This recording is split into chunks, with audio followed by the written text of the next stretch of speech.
किशोर जी एक छोटे बच्चे के जूते साफ कर रहे थे क्योंकि कीचड़ लग जाने की वजह से वह बच्चा सड़क पर रो रहा था। तभी नरेश और उसकी पत्नी ने किशोर जी को वहां देखा और उनका मजाक उड़ाने लगे। उन्होंने कहा, बूढ़े, यही है तुम्हारी औकात कि तुम लोगों के जूते साफ करते फिरो? अच्छा है, इस बहाने 2 रोटियां तो मिल जाएंगी। ये लो, मेरे जूते भी साफ करो। बारिश की वजह से मेरे जूते कीचड़ से भर गए हैं। मैं तुम्हें 2000 रुपए की नोट दूंगा, साफ करो इन्हें। नरेश ने किशोर जी के सामने 2000 रुपए की नोट दिखाते हुए कहा। किशोर जी अपने बेटे की ओर बेबस आंखों से देखने लगे।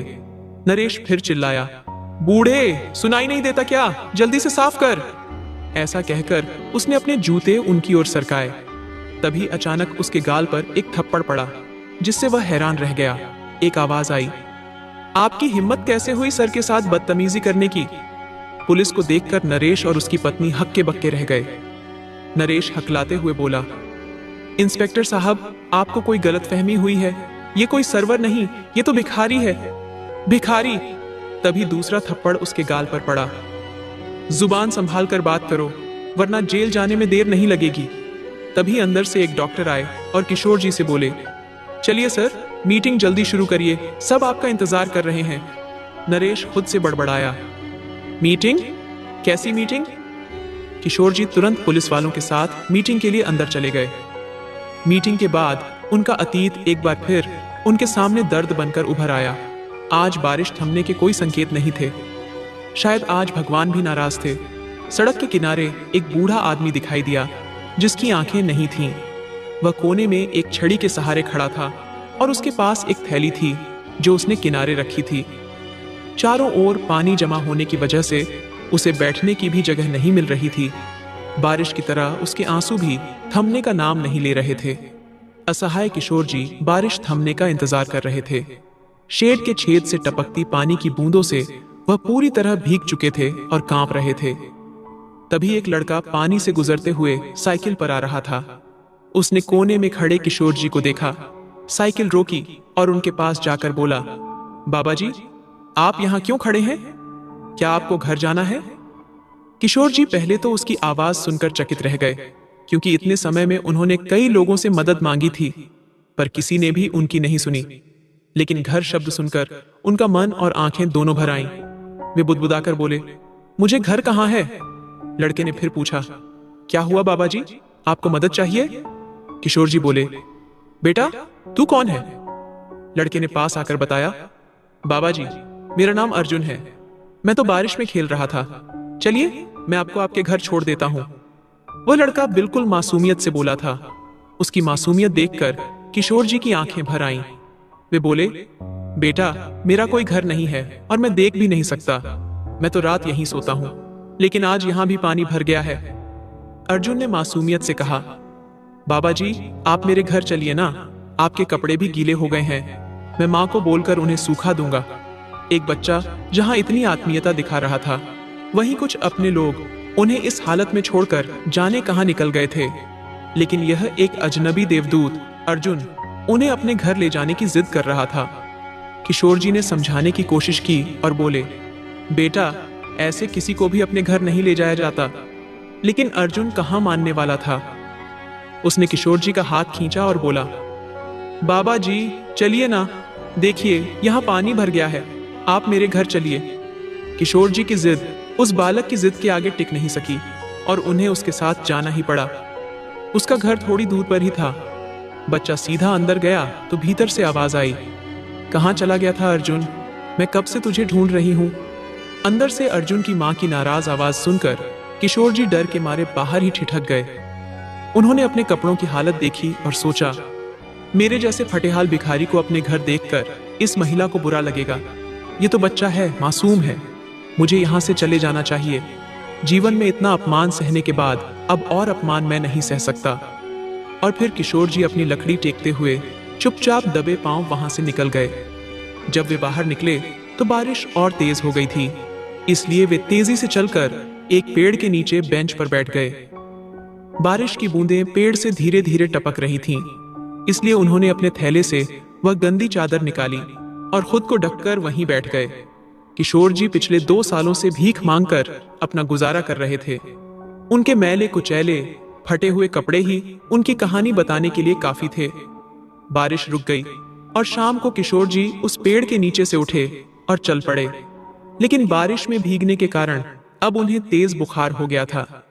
धीरे धीरे अंधेरा भी होने लगा था और चारों ओर पानी भर जाने के कारण सोने की भी कोई जगह नहीं बची थी। जैसे तैसे उन्हें एक दुकान के सामने थोड़ी सी जगह मिली, जहां उन्होंने दूसरी चादर निकाली, उसे नीचे बिछाया, थैले को तकिया बनाया और भीगी हुई चादर ओढ़कर सो गए। आज बारिश की वजह से पास की चाय नाश्ते की दुकान पर लोगों की भीड़ लग गई थी।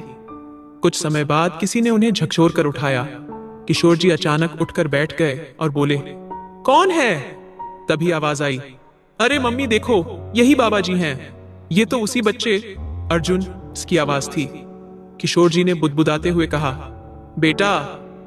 तभी वह महिला बोली, हाँ अंकल जी, अर्जुन ही है। कब से घर पर मुझे कह रहा था कि आपको ढूंढने को कहो, वह कब से आपको ही ढूंढ रहा है। जब किसी ने किशोर जी को इतनी स्नेह से संबोधित किया तो उनका मन खुशी से भर आया, उनकी आंखें भी नम हो गईं। वे बोले, बेटा मुझे दिखता तो नहीं, लेकिन बिना देखे भी मैं कह सकता हूं कि यह बच्चा नहीं, भगवान का रूप है। वह महिला हंसते हुए बोली, अंकल जी ये भगवान नहीं, शैतान है। इस पर किशोर जी मुस्कुराते हुए बोले, अरे भगवान भी तो कभी कभी शैतान और भोले होते हैं। वह महिला उनकी तरफ देखकर हंसी और बोली, अंकल जी मैं अभी आती हूँ, मैं आपके लिए चाय और कुछ खाने को लाती हूँ, तभी आपका भगवान खुश होगा। ये कहकर वह पास की दुकान से चाय और खाने का सामान लाकर उन्हें देने लगी। किशोर जी वह सामान नहीं ले रहे थे, लेकिन बच्चा बोला, बाबा जी आप मेरे दोस्त हो ना, तो आपको यह लेना ही पड़ेगा। किशोर जी बच्चे की इस विनती को ठुकरा नहीं सके और उन्होंने वह सामान स्वीकार कर लिया। वो महिला बोली, अंकल जी क्या आप रात को यहाँ सोते हैं? किशोर जी अपने नसीब को कोस रहे थे और अपने घर परिवार की यादों में खो गए थे। उनकी खामोशी देखकर उस महिला ने घर जाकर उनके लिए एक कंबल और नीचे बिछाने के लिए एक गद्दी ले आई। किशोर जी बीमार न पड़े इसलिए उसने कुछ पुराने कपड़े भी ला दिए। किशोर जी बार बार भगवान और अर्जुन की मां का धन्यवाद करने लगे। उनका कांपता हुआ शरीर देखकर वह महिला बोली, अंकल जी आपको तो बुखार है, अर्जुन के पिताजी डॉक्टर हैं। तभी अर्जुन बीच में बोल पड़ा, बाबा जी मेरे पिताजी डॉक्टर हैं, वे सबको ठीक कर देते हैं। उसे सुबह पिताजी को लाने के लिए कहकर वह महिला अपने बेटे अर्जुन के साथ निकल गई। किशोर जी भगवान का धन्यवाद करते रहे। उन्होंने कहा, कितनी अच्छी महिला है, जैसी वह खुद है वैसे ही उसने अपने बेटे को भी अच्छे संस्कार दिए हैं। मैं क्या कहूँ, मुझे लगा कि अब मैं समझदार हो गया हूँ, अब मैं लोगों को पहचान सकता हूँ, लेकिन अपने ही लोगों को कभी समझ नहीं पाया। किशोर जी ने वही गद्दी बिछाई और महिला द्वारा लाए गए कपड़े पहन लिए। उसने जो चादर दी थी वह ओढ़ ली, जिससे बुखार की पीड़ा कुछ कम हुई, या यूं कहें कि उसे सहन करने की ताकत मिल गई। पूरी रात वह गद्दी और कंबल ही उनके लिए सहारा बनी रही। सुबह होते ही अर्जुन ने अपने पिताजी को किशोर जी के बारे में बताया कि रात को बाबा जी को बुखार हो गया था, इसलिए उन्होंने जल्दी उनके पास चलने को कहा। लेकिन जब वे वहां पहुंचे तो किशोर जी वहां नहीं दिखे। अर्जुन चिंतित होकर इधर उधर देखने लगा। उसके पिताजी ने भी उन्हें ढूंढने की कोशिश की, लेकिन वे नहीं मिले। अर्जुन निराश होकर घर लौटने लगा। तभी वह बोला, पापा मुझे पता है वे कहां गए होंगे। अर्जुन दौड़ता हुआ सड़क पर निकल पड़ा और उसके पिताजी भी पीछे पीछे उसे रोकने की कोशिश करते हुए दौड़ने लगे। लेकिन अर्जुन उसी शेड के नीचे जाकर रुका और वहां उसने किशोर जी को देखकर खुशी से भर गया।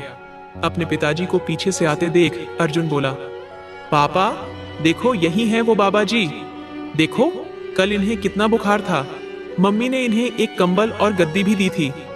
अर्जुन की आवाज सुनकर किशोर जी चौंक गए कि वह लड़का फिर से उन्हें ढूंढते हुए उनके पास पहुंच गया है।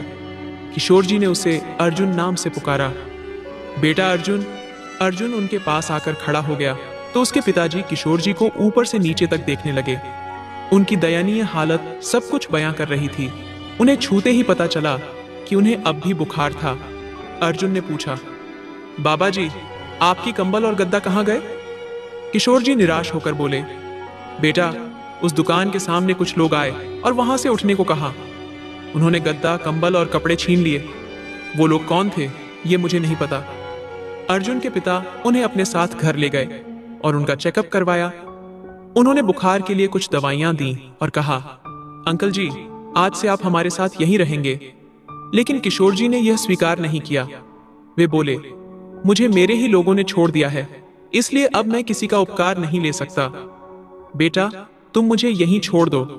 तुम लोगों ने मेरे लिए बहुत कुछ किया, इसके लिए बहुत बहुत धन्यवाद।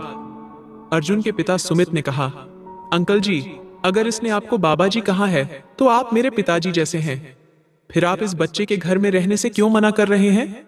अच्छा, आप पहले ठीक हो जाइए, फिर मैं आपको नहीं रोकूंगा, लेकिन फिलहाल तो आप यहीं रहिए। उनके बार बार अनुरोध करने पर किशोर जी को मानना पड़ा और वे वहीं रहने लगे। अर्जुन के माता पिता शालू और सुमित की मदद से वे अब धीरे धीरे ठीक होने लगे थे। पर्याप्त आराम, पौष्टिक आहार और समय पर देखभाल के चलते उनकी तबीयत में काफी सुधार हुआ था। अब वे फटे पुराने कपड़ों में रहने वाले व्यक्ति नहीं रहे थे। अच्छे कपड़े और अच्छा खाना मिलने से उनके चेहरे की चमक भी वापस लौट आई थी। ऐसे कठिन समय में अर्जुन और उसके माता पिता का साथ मिलने के लिए किशोर जी ने भगवान का बार बार धन्यवाद किया। एक दिन अर्जुन की मां शालू ने उनसे पूछा, अंकल जी, अगर बुरा न माने तो मैं आपके परिवार के बारे में जानना चाहती हूँ। आपके परिवार में बेटा बेटी तो जरूर होंगे। किशोर जी शांत हो गए और वे भुलाए हुए दिन फिर से याद करने लगे, जिनकी पीड़ा उनके चेहरे पर साफ दिख रही थी। अपनी आंखों के आंसू पोंछते हुए वे बोले, बेटा, मेरा एक परिवार तो है, लेकिन अब सब मुझे छोड़कर कहां चले गए मुझे नहीं पता। मैंने कितनी बार उन्हें ढूंढा, लेकिन वे मुझे मिले ही नहीं। शालू बोली, अंकल जी, आपके साथ ऐसा क्या हुआ था जिससे आप बेघर हो गए? किशोर जी ये सुनते ही उन यादों में खो गए जो उनके आंखों के सामने तैरने लगी। लगभग 1.5 साल ही हुआ था जब वे अपने परिवार के साथ रह रहे थे। उनके परिवार में 2 बेटे और बहुएं थीं। पत्नी के साथ उन्होंने जीवन के शेष दिन तीर्थ यात्रा में बिताने का निश्चय किया था। दोनों अक्सर तीर्थ यात्रा पर जाया करते थे और अब तक विभिन्न प्रदेशों की यात्रा कर चुके थे। बच्चे और बहुएं अपने जीवन में खुश थे। एक बार जब वे तीर्थ यात्रा पर गए थे और शहर में घूमने निकले, तब सड़क पार करते समय दोनों का एक दुर्घटना में शिकार हो गया। दोनों गंभीर रूप से घायल हो गए थे। पत्नी की हालत अत्यंत नाजुक थी और किशोर जी के सिर और आंखों को गंभीर चोटें आई थीं। बच्चों ने उन्हें अस्पताल में भर्ती कराया, लेकिन उनकी पत्नी को बचाया नहीं जा सका और उनका निधन हो गया। किशोर जी ये दुख सहन नहीं कर पाए। आंखों पर पट्टी बंधी होने के कारण वे अपनी पत्नी को आखिरी बार भी नहीं देख सके। पत्नी के दुख से जूझ रहे किशोर जी पर कुछ ही दिनों में एक और दुख का पहाड़ टूट पड़ा। अब उनकी आंखें पूरी तरह काम करना बंद कर चुकी थीं। उन्होंने अपनी दृष्टि खो दी थी। अब उनके पास किस्मत को कोसने के अलावा कोई और चारा नहीं बचा था। जब वे अस्पताल से घर लौटे तो उनकी बहुओं को अपने अंधे ससुर की देखभाल में परेशानी होने लगी। बेटे दिन भर ऑफिस में रहते और दोनों बहुएं अपना काम एक दूसरे पर टाल देती थीं। कई बार किशोर जी भोजन की प्रतीक्षा करते रहते और जब वे खुद से कुछ करने की कोशिश करते तो दिख न पाने के कारण कहीं भी टकराकर गिर जाते। कभी कभी तो वे उल्टे कपड़े पहन लेते। कई बार अंदाजा न होने के कारण बिस्तर पर पानी गिरा देते। जब वे गिरते तो दोनों बहुएं उन पर हंसती और उन्हें उठाने तक नहीं आती थीं। किशोर जी को अपने कमरे का भी अंदाजा नहीं हो पाता था।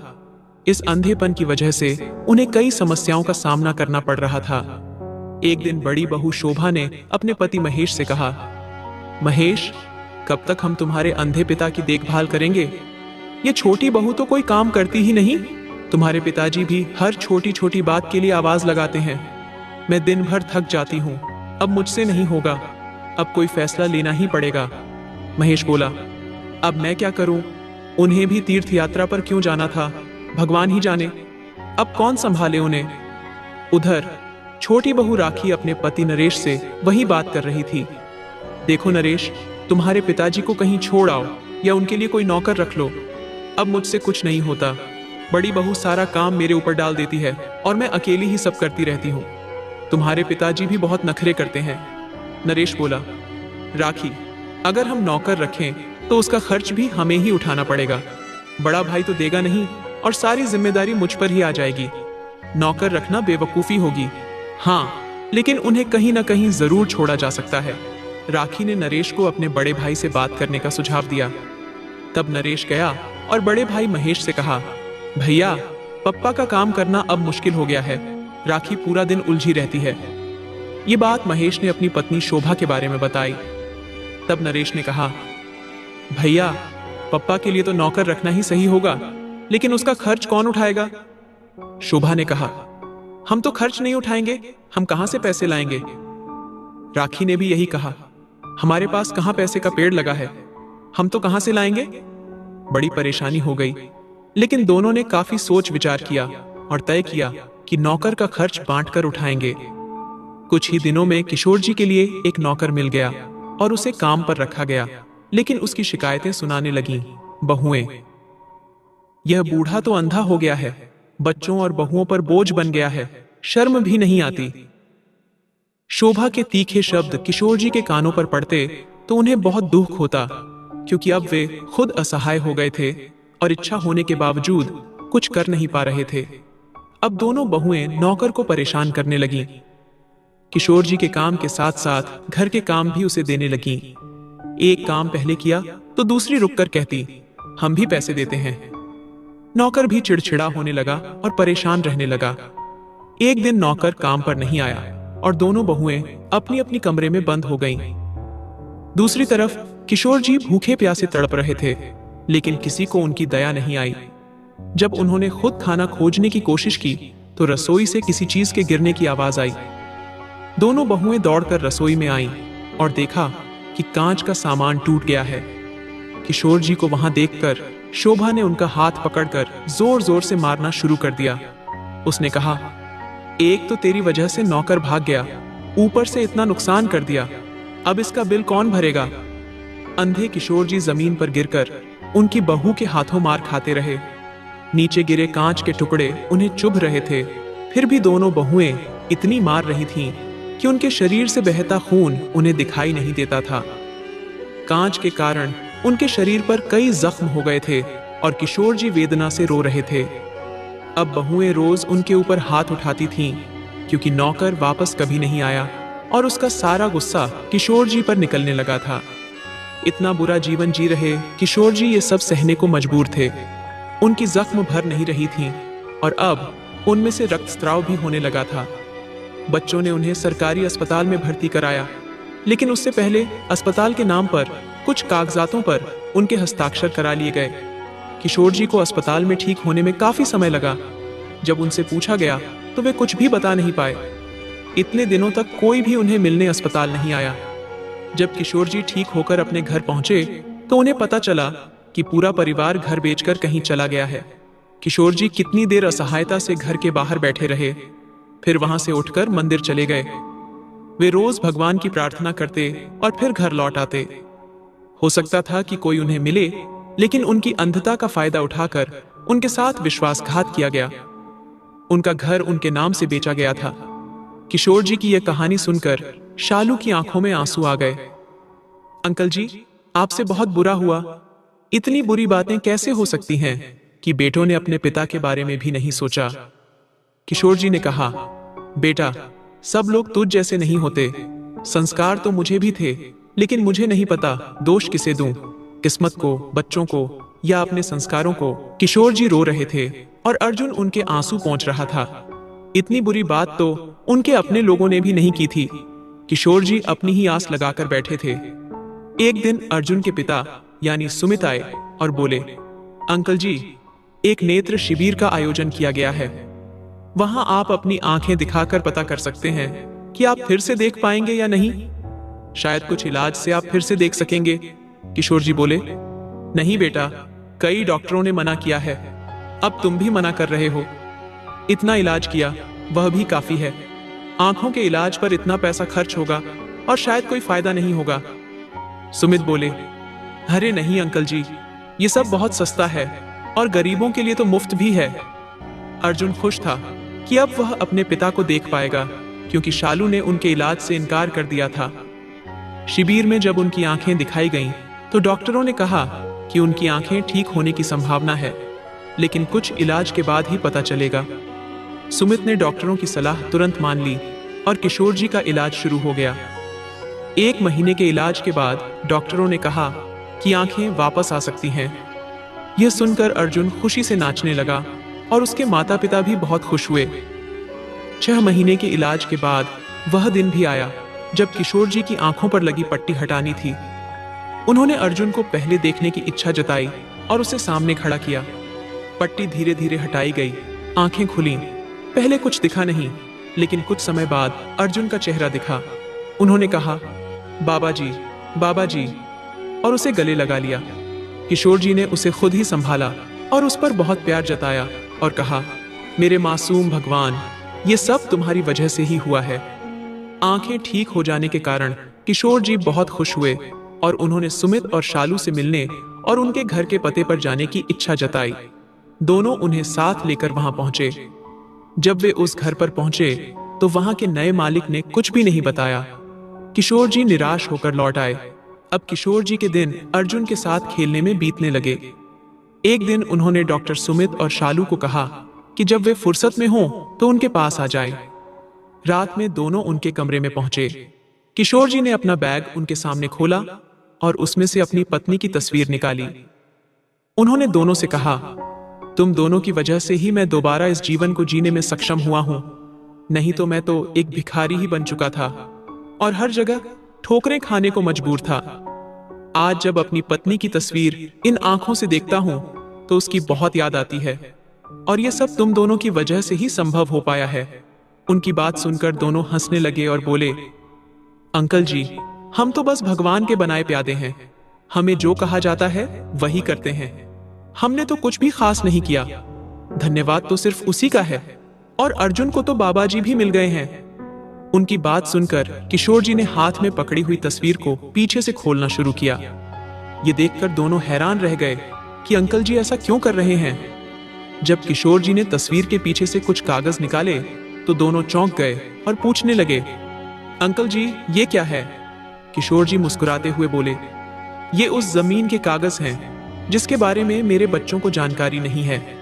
तीर्थ यात्रा पर जाने से पहले हमने यह जमीन खरीदी थी। इसके लिए हमने अपने गांव की जमीन बेची थी। मैंने यह जमीन इसी शहर में खरीदी थी और तीर्थ यात्रा से लौटने के बाद इसे अपने बच्चों को एक तोहफे के रूप में देने वाला था, लेकिन उनके स्वभाव को देखकर मैंने अपना विचार बदल दिया। अब मैं यह जमीन तुम्हें तोहफे में देना चाहता हूँ, क्योंकि तुम दोनों ही अब मेरे लिए मेरे बच्चे हो। मेरे लिए इतना कोई और नहीं कर सकता था। एक भिखारी को सड़क से उठाकर अपने दिल में बसा लिया। इसकी कोई कीमत नहीं है। इसे मेरा प्यार समझकर स्वीकार कर लो। यह सब देखकर दोनों एक दूसरे के चेहरे की ओर हैरानी से देखने लगे।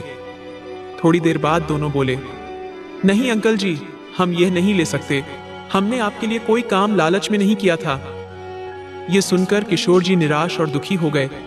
तब सुमित ने कहा, अंकल जी, हम ऐसा कर सकते हैं कि इस जमीन पर एक अस्पताल बना सकते हैं, अगर आपकी इच्छा हो।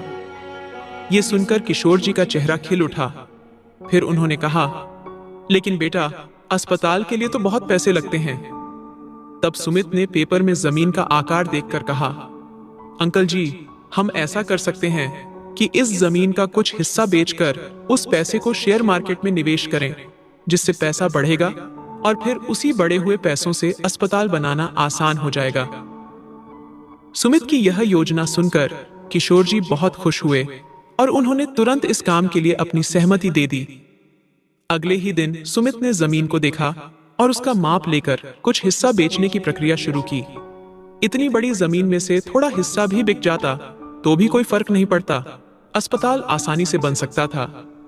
सुमित ने जमीन का जो हिस्सा बेचा वह बहुत अच्छी कीमत में बिका। बटाटे के भाव में खरीदी गई जमीन एक दिन सोने के भाव बिकेगी, ऐसा किशोर जी ने कभी सोचा भी नहीं था।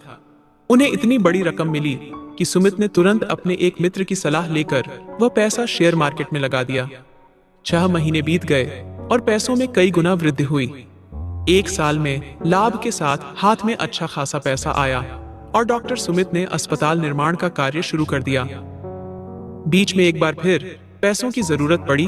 तब किशोर जी ने अपनी छिपाकर रखी हुई हीरे की एक अंगूठी और चेन सुमित को दी और कहा, अब इसका मैं क्या करूंगा?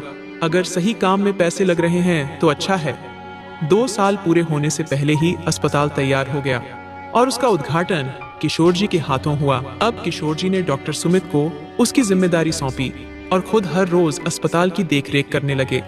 आज किशोर जी की जिंदगी से उदासी का अंधेरा हमेशा के लिए दूर हो गया था। ऑर्थोपेडिक डॉक्टर सुमित को एक रात देर से किसी का फोन आया। दूसरी ओर से कोई बोला कि उनके बेटे का गंभीर एक्सीडेंट हुआ है और उसकी हालत बहुत खराब है। किसी तरह आपका नंबर मिला डॉक्टर, हमारे बेटे को बचा लीजिए। ये सुनकर डॉक्टर सुमित ने उन्हें किशोर जी के अस्पताल में आने को कहा और खुद भी तुरंत वहां पहुंचे। वहां बच्चे की चोटों पर मलहम पट्टी की गई और खून बहना रोका गया, लेकिन मामला अब भी गंभीर था क्योंकि बच्चा होश में नहीं आया था और वह केवल 7 साल का था। रात को देर से डॉक्टर सुमित घर जाकर शालू से बोले कि शालू, आज एक छोटे बच्चे का एक्सीडेंट हो गया है और उसके पैर की हड्डी इतनी बुरी तरह से कुचल गई है कि उसका पैर काटना पड़ेगा। अब कल ही पता चलेगा। वो बच्चा बिल्कुल हमारे अर्जुन जैसा ही है। उसे देखकर मुझे बहुत बुरा लगा। इतनी छोटी उम्र में उसके साथ इतना बुरा हो गया है। रात को उससे बात करते करते ही डॉक्टर सुमित को नींद आ गई। अगले दिन सुबह डॉक्टर सुमित ने किशोर जी से कहा, अंकल जी, आज आपकी आंखों का एक नॉर्मल चेकअप करना है तो आप मेरे साथ अस्पताल चलिए। वैसे भी कुछ अधिकारी आने वाले हैं जो आपसे मिलना चाहते हैं। डॉक्टर सुमित किशोर जी को लेकर अस्पताल गए। किशोर जी अपने कमरे में कुछ लोगों के साथ मीटिंग करने लगे। जब दोनों अंदर पहुंचे तभी एक नर्स दौड़ती हुई आई और बोली, डॉक्टर, कल जो बच्चा आया था उसके मम्मी पापा बहुत रो रहे हैं। वो बच्चा कुछ बोल ही नहीं रहा है, बस छत की ओर देख रहा है। सब लोग बहुत टेंशन में हैं और आपकी ही राह देख रहे हैं। ये सुनकर डॉक्टर सुमित उस बच्चे के कमरे की ओर दौड़ पड़े। डॉक्टर सुमित ने जाकर उस बेड पर पड़े बच्चे को देखा जो बिल्कुल शांत पड़ा हुआ था, जैसे उसके शरीर में सिर्फ सांसें चल रही थीं, लेकिन कोई हलचल नहीं थी। शायद ये एक्सीडेंट के शॉक का असर था। उधर अधिकारियों के साथ मीटिंग खत्म कर किशोर जी अपने कमरे से बाहर निकले। जब वे अंदर आए तो उन्हें जोर का झटका लगा। उस बच्चे के माता पिता और कोई नहीं बल्कि उनका बेटा महेश और बहू शोभा थे। किशोर जी की नजर जब बेड पर पड़े अपने पोते पर पड़ी तो उनका दिल टूट गया। महेश को जब अपने पिता वहां दिखे तो उसे बहुत आश्चर्य हुआ कि उनकी आंखें कैसे ठीक हो गईं और वो यहाँ कैसे आ गए। महेश के मन में उठते सवाल किशोर जी ने उसकी आंखों से भांप ली। तभी पीछे से शोभा की आवाज आई, डॉक्टर साहब, कृपया मेरे बच्चे को बचा लीजिए, पता नहीं इसे क्या हो गया है। बच्चे की हालत देखकर डॉक्टर सुमित धीरे से बोले, अब इस बच्चे का पैर काटना पड़ेगा क्योंकि अगर इन्फेक्शन फैल गया तो और तकलीफ होगी। डॉक्टर की बात सुनकर रोती हुई शोभा की ओर किशोर जी ध्यानपूर्वक देखने लगे। ये वही शोभा थी जिसने उन्हें बहुत सताया था और जिसका सारा अत्याचार किशोर जी ने चुपचाप सहन किया था। डॉक्टर सुमित बच्चे की जांच करने लगे। तभी शोभा की आवाज उनके कानों में आई, ये तेरा बाप यहाँ क्या कर रहा है? इसे यहाँ से निकालो। ये मेरी ओर कैसे देख रहा है? डॉक्टर सुमित ने सब कुछ सुन लिया और पीछे मुड़कर बोले, ये आदमी इस अस्पताल का मालिक है मैडम, ये मेरा नहीं बल्कि इनका अस्पताल है। शोभा ये सुनकर हैरान रह गई। वो मन ही मन सोचने लगी कि इस बूढ़े आदमी ने इतना बड़ा अस्पताल कैसे बना लिया। ये देखकर महेश को भी बहुत आश्चर्य हुआ। जब उन्होंने अपने पिता को इतनी ऊंचाई पर सफल देखा तो दोनों की नजरें शर्म से झुक गईं। डॉक्टर सुमित ने तुरंत नर्स को उस बच्चे को कुछ इंजेक्शन देने को कहा ही था कि तभी उनका फोन बजा। उन्होंने कहा, सर आप तुरंत आइए। डॉक्टर सुमित वहां से निकल गए। उनके जाते ही महेश किशोर जी से बोला, पापा आपकी आंखें फिर से कैसे ठीक हो गईं? महेश को बोलते देख शोभा तुरंत बोली, ये कौन सा नया नाटक है? कहीं इस बूढ़े की कोई लॉटरी तो नहीं लग गई? किसी की जेब काटकर ये सब किया है शायद। किशोर जी ने उसकी तरफ तीखी नजर से देखा और बोले, तुम्हें यही जानना है ना कि तुम्हारा बाप मरा है या बच गया, और ये सब कैसे हुआ? महेश ने सिर झुका लिया था, लेकिन आज किशोर जी की तानेबाजी रुकने का नाम नहीं ले रही थी। शोभा बार बार किशोर जी की तरफ देख रही थी। महेश ने झूठ बोलकर बात छिपाने की कोशिश की। पापा आप कहां चले गए थे? हमें तो आप मिले ही नहीं। यह सुनकर किशोर जी गुस्से में आ गए। झूठ मत बोलो तुम लोग, तुम लोग तो घर बेचकर चले गए थे। तुम लोगों ने फर्जी कागजों पर मुझसे साइन करवा लिए। मेरे जाने के बाद पड़ोसियों ने बताया कि तुम्हारे जाने की किसी को खबर तक नहीं लगी। बोलो, क्या अब भी मैं झूठ बोल रहा हूं? महेश धीमे स्वर में बोला। नहीं पापा, ऐसा नहीं कहा मैंने। इतने में शोभा अपने बेटे के पास भागी, जो जोर जोर से और गहरी सांसें ले रहा था। डरी हुई शोभा अपने बेटे को आवाजें देने लगी, लेकिन उसका शरीर कोई प्रतिक्रिया नहीं दे रहा था। शोभा किशोर जी के पास आई और बोली, पापा, डॉक्टर को बुलाइए प्लीज। पापा, आप तो यहाँ के मालिक हैं। पापा, वही मेरे बेटे को ठीक कर सकते हैं। देखिए ना, उसकी क्या हालत हो गई है। शोभा किशोर जी के पैरों पर गिर पड़ी और अपने बेटे के लिए मदद की गुहार लगाने लगी। किशोर जी को अपने पोते की हालत देखकर दुख हुआ और उन्होंने सोचा कि इस बच्चे ने क्या गलती की है। उन्होंने फोन पर डॉक्टर सुमित को कॉल किया। बेटा, 5 मिनट चाहिए। सुमित बोले, अंकल जी बताइए क्या हुआ। किशोर जी बोले, जिस बच्चे का इलाज तुम कर रहे हो वो मेरा पोता है। प्लीज उसे तुरंत तुम्हारी मदद की जरूरत है, जल्दी आओ। ये सुनते ही डॉक्टर सुमित मीटिंग छोड़कर वहां आ गए और उस बच्चे को तुरंत इमरजेंसी सर्जरी के लिए ले जाया गया। उसे तुरंत आईसीयू में भर्ती किया गया और उस पर सर्जरी शुरू कर दी गई। संक्रमण इतना फैल चुका था कि उसे हटाने के लिए उसका पैर काटना पड़ा, लेकिन बच्चे की जान बचा ली गई। जब ऑपरेशन चल रहा था तब शोभा और महेश हाथ जोड़कर उनके सामने खड़े थे। शोभा ने हाथ जोड़कर उनसे माफी मांगी और बोली, पापा, मुझे माफ कर दीजिए। मुझसे बहुत बड़ी गलती हो गई है। मैंने पाप किया है, आपको इतना कष्ट दिया है कि चाहे मुझे कितनी भी सजा मिले वह कम ही होगी। किशोर जी को आज माफी की जरूरत नहीं थी। उन्होंने साफ तौर पर माफ करने से इनकार कर दिया। महेश रोते हुए बोला, पापा, आज आप नहीं होते तो पता नहीं हम क्या कर बैठते। मेरे बेटे का समय पर इलाज हो गया। पापा, हमें माफ कर दीजिए। लेकिन किशोर जी कुछ नहीं बोले। डॉक्टर बाहर आए और उन्होंने बताया कि अब बच्चा खतरे से बाहर है। महेश और शोभा ने डॉक्टर का धन्यवाद किया तो डॉक्टर सुमित बोले, धन्यवाद करना है तो इनका कीजिए, सब कुछ इनके आदेश से ही हुआ है। शोभा को खुद पर शर्म आने लगी। उसे अपने किए हुए कर्म याद आने लगे और अब उसे भी समझ में आ गया कि उसने कितना गलत काम किया है। तभी पीछे से आवाज आई, भाई, मुझे पता नहीं था। तुम्हारा फोन आया था जब मैं बाहर था। नरेश आकर अपने पिता को देखकर चौंक गया। उसके साथ उसकी पत्नी राखी भी थी। महेश गुस्से से बोला, मुझे पता है तूने फोन क्यों नहीं उठाया, क्योंकि तुझे लगा कि मैं पैसे मांगने के लिए फोन कर रहा हूं। आज वही पिता काम आए जिन्हें हम मुसीबत में मरने के लिए छोड़कर चले गए थे। मुझे अब माँ बाप की असली कीमत समझ में आई है और मुझे शर्म आती है तुझ जैसे भाई पर जो दुख में भी काम नहीं आ सका। महेश किशोर जी के सामने हाथ जोड़कर खड़ा था। उसने नरेश को बताया कि उसके पिता ने उसकी कैसे मदद की और उसका बेटा कैसे बचा। जिन पिता को हमने बोझ समझकर घर से निकाल दिया था, आज वही इस करोड़ों के हॉस्पिटल के मालिक हैं। ये सुनकर दोनों की आंखें भर आईं। किशोर जी अपनी गाड़ी में बैठकर घर के लिए निकल पड़े और उनके चारों बेटे और बहुएं उन्हें जाता हुआ देखती ही रह गईं। जब किशोर जी खुद संकट में थे, तब यही बच्चे उन्हें छोड़कर चले गए थे और आज जब किस्मत ने उनका साथ छोड़ा, तब किशोर जी ने उनका